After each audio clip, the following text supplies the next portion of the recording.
after Thanksgiving holiday. Hope everybody enjoyed themselves.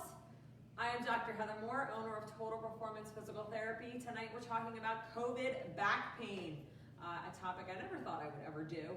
I usually get asked how I get my topics. I usually get asked about them, or trends pop up on my phone, and tonight Google trending is COVID back pain. So let's talk about COVID back pain. And is it a thing, and what is it, and how do we fix it, and besides getting rid of COVID, taking vaccines, or whatever your course of action may be. COVID back pain is a thing, but what you have to understand is that the back pain that happened 6 months ago that then are reoccurring now is not because of COVID. So when we're talking about back pain that's associated with the illness of COVID, we're talking about achy, we're talking about stiffness. The pain that you would feel is more of I sat too long in a chair and now I'm stiff. It would be something that would occur suddenly, and what I mean by that is you've never felt it in the past. So if sitting in a chair every day you feel this back pain, you haven't had COVID for the last 6 months.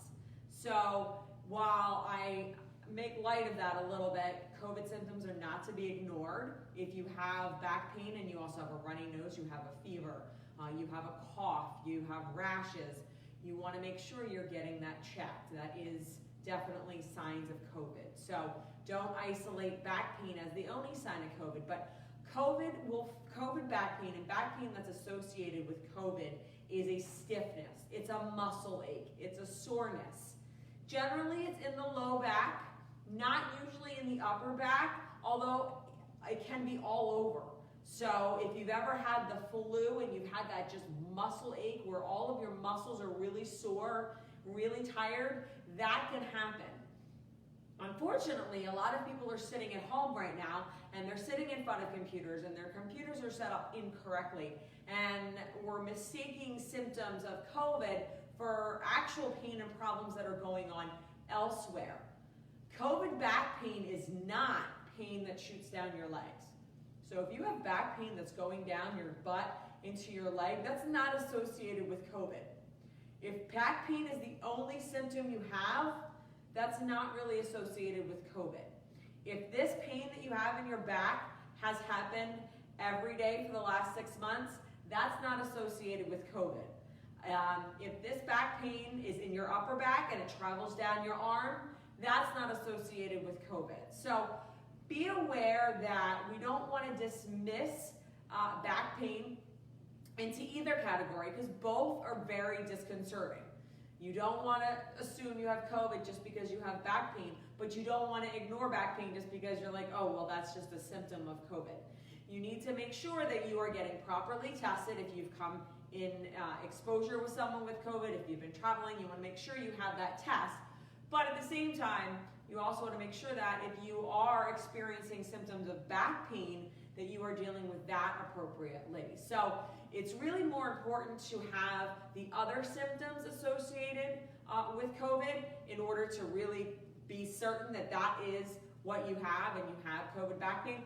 If you have back pain associated with COVID, while you're in the illness itself, you're going to want to just let it go. So you're going to want to quarantine or follow the regime or go to the hospital if the symptoms are serious enough and you have shortness of breath. You need to get to the hospital. But once that period of time is done and you've recovered from COVID and you still possibly have some remaining back symptoms, these are ones that you want to get checked out.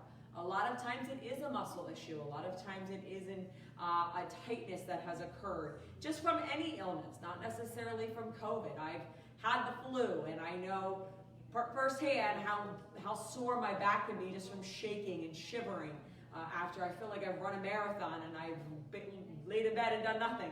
So the type of issues that can result from having COVID in your back are more of that stiffness, more of that tightness.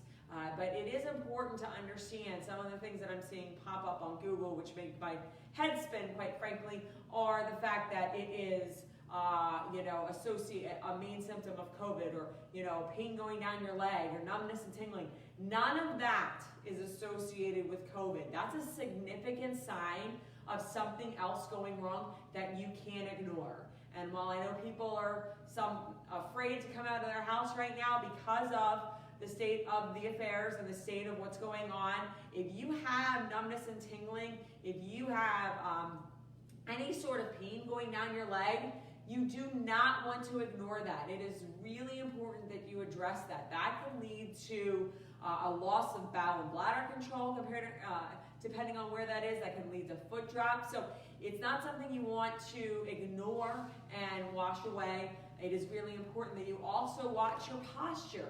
We are really in a time of being very sedentary, and this has caused significant increases in back pain and upper back pain and pain between your shoulders. We're seeing a lot of it, headaches, things like that. So it's important to understand that these type of symptoms have nothing to do with the actual having COVID, but have everything to do with sitting for much longer than we do. I can attest myself, I watch more TV now than I ever have, and I don't even like TV, but you find there's nothing else to do.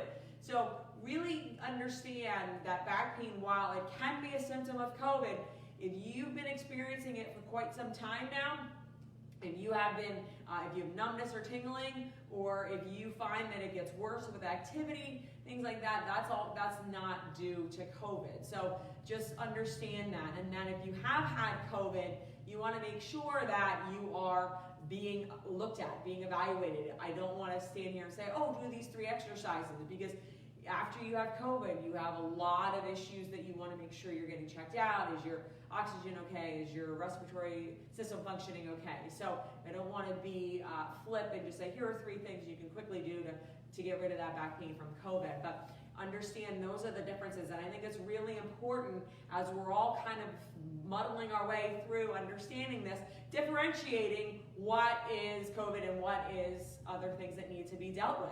And do not put off dealing with the other back pain that isn't related to COVID, because it is just as important, it can be just as bad, and it can make your life miserable if left untreated. It can lead to sleepless nights. It can lead to a lot of things. And with our sedentary lives now and how we've increased just not traveling, not going anywhere, we've really seen a significant increase in back pain and upper back pain and neck pain. And that is really not good, and that can really lead to some bad things along the way. We have a YouTube channel with all of our videos on it. They go over posture, they go over stretches for back pain, they go over a lot of things, exercises to do at home, things that are addressing what's going on now, things that are happening or talking about what's going on now. But it's really just important to understand differentiating different signs and symptoms, and making sure that you are not ignoring either one.